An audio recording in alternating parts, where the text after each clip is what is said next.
Olá, semioticistas, ainda analisando o fragmento do Henri Michaud, do seu texto Intervenção. Hoje trataremos do processo da intervenção sensível. Iniciaremos falando do relato de esboços. No fragmento, ou no texto, há um fragmento que diz: introduzi camelos lá. História do camelo? Não. História de camelos? Tampouco. Mas história de qualidades de camelos. O partitivo orienta e determina o processo da intervenção. Com efeito, pode-se entender essa história como um relato de esboços, transferindo esse conceito fenomenológico para a semiótica. A síntese das percepções, evidente para qualquer pessoa, consiste em compor entre si os fragmentos percebidos, animando-os e transformando-os, como vimos, em objetos identificáveis por estarem unificados no tecido das percepções. Tal síntese é, no presente caso, esquecida ou pelo menos suspensa, e a percepção está reduzida ao que ela é efetivamente na realidade, ou seja, a fragmentos isoláveis e isolados, os esboços, que ainda não têm nome e nem valor. O narrador isola aí esboços de camelos, ou de camelo, daí o partitivo, e constitui como objetos funcionais esses fragmentos táteis, olfativos, auditivos, visuais, que intervêm inesperadamente no mundo. As figuras que representam tais esboços, no curso da intervenção, explicitam potencialidades de valores, são valências perceptivas. Sobre a infração, o enunciado regente que diz: decididamente introduzi camelos lá. Esse enunciado regente destaca, por seu aspecto pontual, sobre um pano de fundo durativo, uma brusca descontinuidade no discurso. Esta vem marcada como ruptura, a um só tempo pela intensificação da modalidade volitiva no advérbio e pelo pretérito perfeito na primeira pessoa, que assinala a intensidade de um processo consumado. Esse enquadramento aspectual mostra que não estamos diante da mera introdução de um termo aberrante, e não isotópico no contexto figurativo, e sim de uma verdadeira fratura na duratividade cotidiana do mundo sensível. O abalo repercute, com diversas velocidades de propagação, no conjunto das significações. Ou seja, por contágio, as qualidades camelo vão contaminar pouco a pouco todo o universo do sentido. Observa-se, no entanto, uma espécie de descompasso entre a transformação axiológica e a infração sensível. A radicalidade da ruptura parece estar, efetivamente, ponderada pela manutenção, nessa isotopia axiológica, de uma disposição moral do sujeito, estável e contínua, que se estende do respeito pela natureza até o caráter não indicado da intervenção e até a prudência de sua execução, ou seja, traços de um sujeito dotado de um senso moral da medida. Na realidade, as marcas de intensidade que afetam cada um dos sememas axiológicos, em fragmentos como tinha demasiado respeito, isso não parece muito indicado a maior prudência.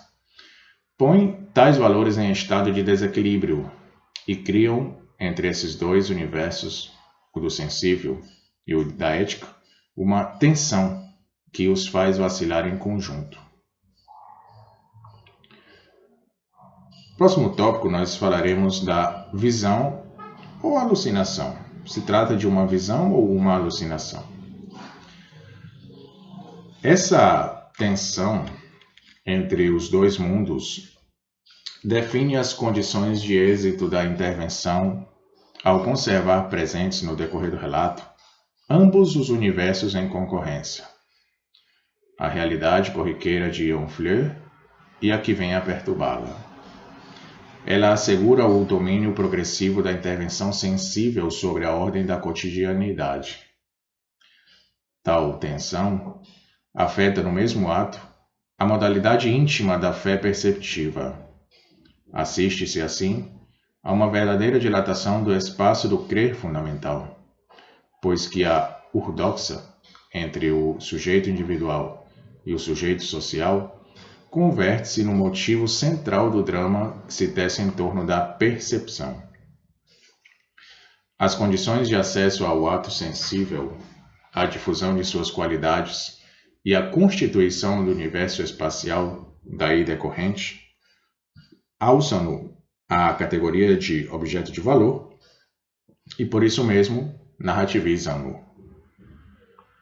Nessa surda luta pelo poder perceptivo, o estatuto do gesto sensível que provoca a invasão das qualidades camelo na plácida Honfleur é ambíguo. Com efeito, ele poderia ser assimilado a uma alucinação. Ora, não é o que lhe acontece, na exata medida em que o narrador empenha furtivamente no processo o sujeito coletivo. Sua visão oscila desse modo entre a percepção comum e a percepção alucinada. Na percepção comum, a crença-mãe se converte em certeza confiante e assumida, por ser uma crença confirmada sem cessar.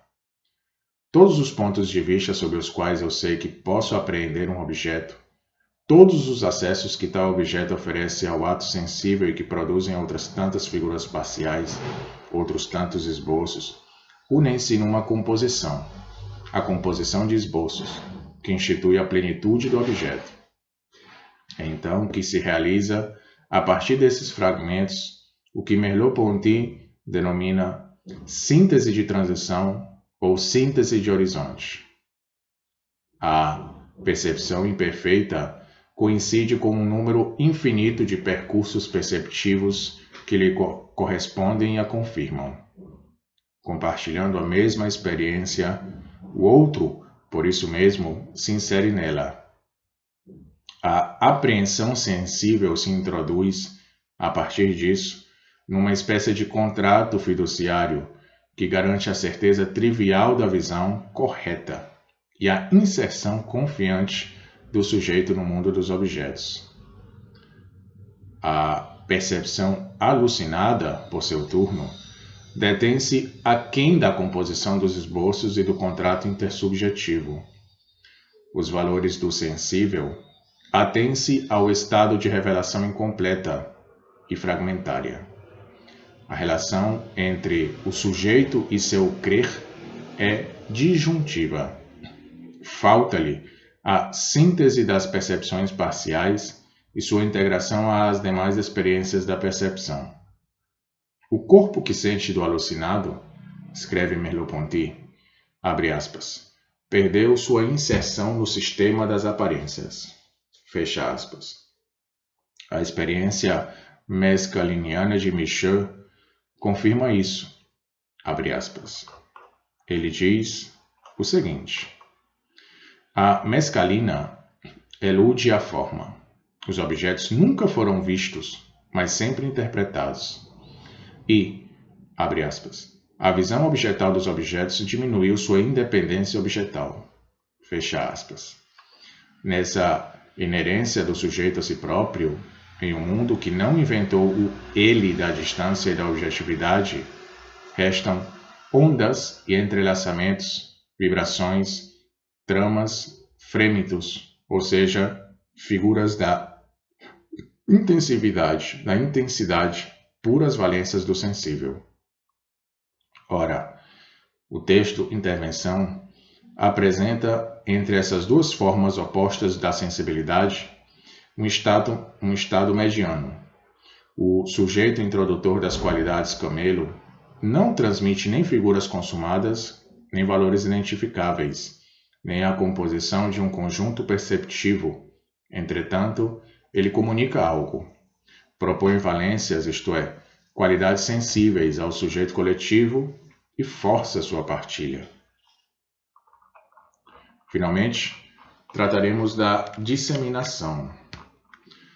A difusão dessas qualidades, efetuando-se pelos diferentes canais da sensação, realiza-se de acordo com um duplo percurso no qual tensão e distensão se encontram correlacionadas. A intensidade tônica do sobrevir inicial, no fragmento onde diz, decididamente introduzi camelos lá. Essa intensidade tônica se transforma pouco a pouco, com continuidade e segurança, em extensão átona de um devir, ou seja, o da assimilação progressiva das qualidades camelo pela comunidade.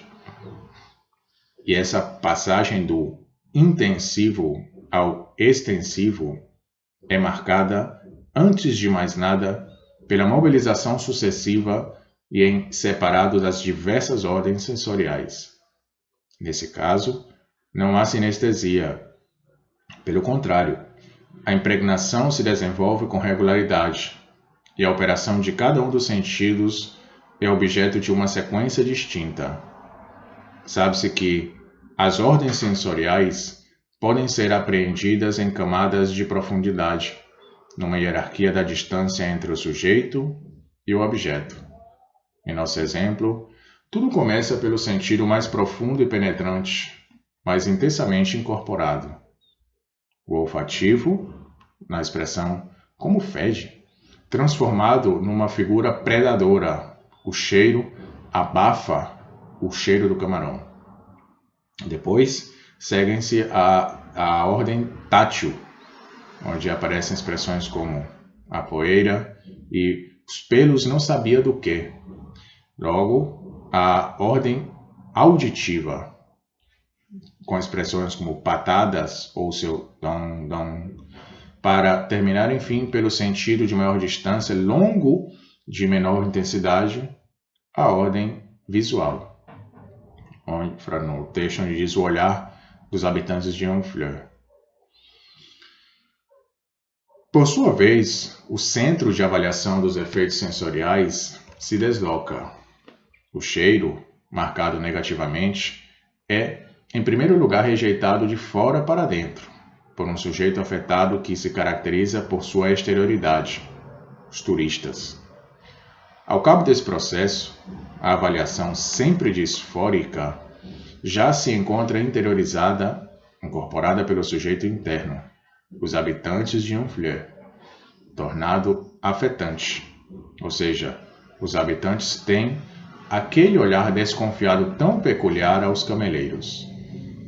A disseminação do sensível, ou seja, sua máxima extensão, está consumada. O tornar-se camelo dos habitantes de Honfleur, ou, mais precisamente, sua participação nas qualidades sensíveis e axiológicas do ser camelo, está efetivamente realizado. A trajetória das figuras da sensibilidade e sua progressiva transferência do sujeito individual que as gerou para o sujeito coletivo que as assimilou pode ser assim resumida. Ou seja, a intensidade máxima do início correspondia a uma extensão mínima. Inversamente, ao final do percurso, a intensidade mínima vem corresponder a uma extensão máxima. E tal transfusão gradual, que associa os dois percursos em relação inversa, perturba o regime dos valores estabelecidos, suspende sua circulação e acaba substituindo-os pela nova ordem do sensível. O duplo movimento que assim se observa indica, de maneira mais geral, as condições de estabelecimento dos valores, localizando o espaço das valências. Seu desenvolvimento, no texto de Michel, realiza-se por uma transferência de intensidades e, mais precisamente, por uma correlação entre gradientes de intensidade postos em relação inversa.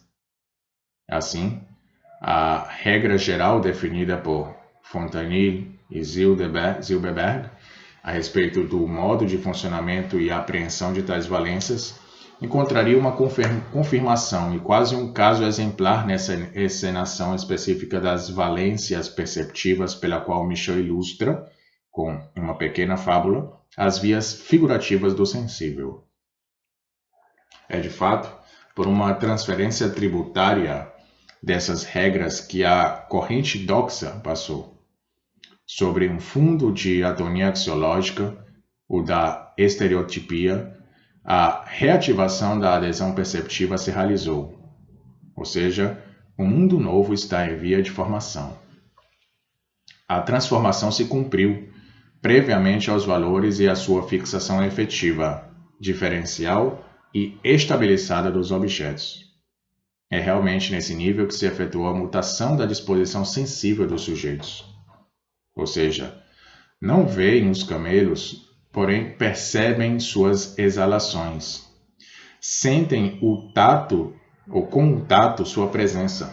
Ouvem o som de seus passos e, solicitados por uma nova fé perceptiva, tais sujeitos incorporam todos esses efeitos, a ponto de acolherem dentro de si essa intrusão do sensível e de se transformarem, convertendo-se ao final em sua fonte de emanação. Ao término do texto, compreende-se como integrante da série das partidas que deixam esse novo espaço num estado suspensivo, partida das caravanas, partida dos viajantes, partidas do interventor, etc. Compreende-se que o trem se arroja no mar, salvo pela fé.